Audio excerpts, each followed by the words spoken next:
যারা আপনার চৈতন্যদেবের অনুগামী, যারা চৈতন্যদেবের ভক্ত, যারা চৈতন্যদেবকে সকাল বিকেল পুজো করেন, যারা মানেন যে তাদের সব জীবনের সব কিছু তার জন্যে, তাদেরকে বলবো যে এই বিশ্বাস, এই ভরসা এবং এই কোনো একটা শক্তিকে বিশ্বাস করে আমরা মানুষের পাশে থাকি।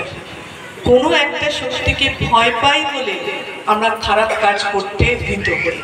কোনো এক শক্তিকে বিশ্বাস করি বলেই আমরা আমাদের সংসারে প্রত্যেকটা মানুষকে বিশ্বাস করতে চাই।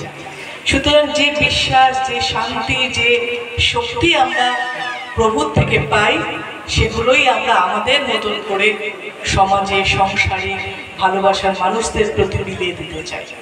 এবং এই শক্তিকে আছে বলেই আমরা সমাজ আজও আছে। তাহলে তো আমরা কেউ কাউকে মানতাম না, কেউ কাউকে পাপ পুণ্য বলে কিছু বিশ্বাস করতাম না। আমরা সব কিছু বিশ্বাস করি, কারণ ঈশ্বর আছে, তিনি দেখছি। আমরা ছোটবেলা থেকে বাচ্চাকে শেখাই যে ভগবানকে প্রণাম করো, ঈশ্বরকে প্রণাম করো, প্রসাদ খাও, বা পরীক্ষা দিতে যাওয়ার সময় ঠাকুরকে বলে যাওয়া যেন ভালো পরীক্ষা হয়। আমার ছেলেকে আমার মনে হয় ছোটবেলায় যখন বলতাম ঠাকুরকে বলো যে আমাদের ভালো রেখো, ও বলতো ঠাকুর তুমি ভালো থেকো।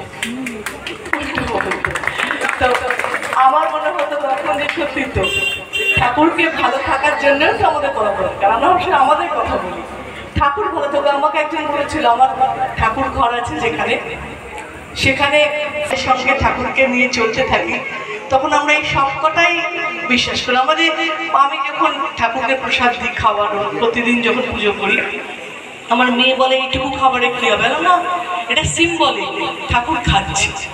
সত্যি তো, যদি এত আমার ঠাকুরের তাকে এত ঠাকুর আছে, সবাই নামে নামে যদি খাবার দিই বা আমরা যে পরিমাণে খাবার খাই সেই পরিমাণে দিই, সেটা তো হয় না।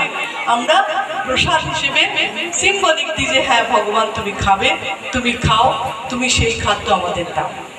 তো সেই জায়গা থেকে আমার ভালো লাগছে আপনাদের গ্রামে এসে যে আপনারা এতগুলো মানুষ বিশ্বাস করছেন, হরিনামে আসক্ত, এবং তাতেই আপনারা আজও ভালো আছেন এবং আগামী দিনও নিশ্চয়ই চৈতন্যদেব, হরিনাম, রাধে রাধে সবাই আপনাদের ভালো রাখুক, আপনারা আরও আরও ভালো থাকুক, সবার সব ইচ্ছে পূরণ হোক।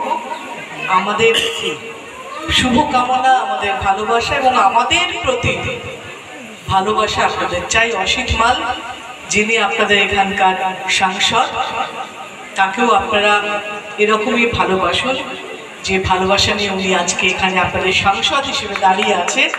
সেই ভালোবাসা আগামী দিনে রাখবেন, তবেই কিন্তু পরিপূরক হবে। আপনারাও ভালোবাসবেন না, উনিও আপনাদের ভালোবাসবেন। সেই পরিপূরক হওয়াটা জরুরি, এবং সেটা কিভাবে, সেটা মঞ্চ থেকে নাই পাবো না। ধন্যবাদ, ভালো থাকবেন।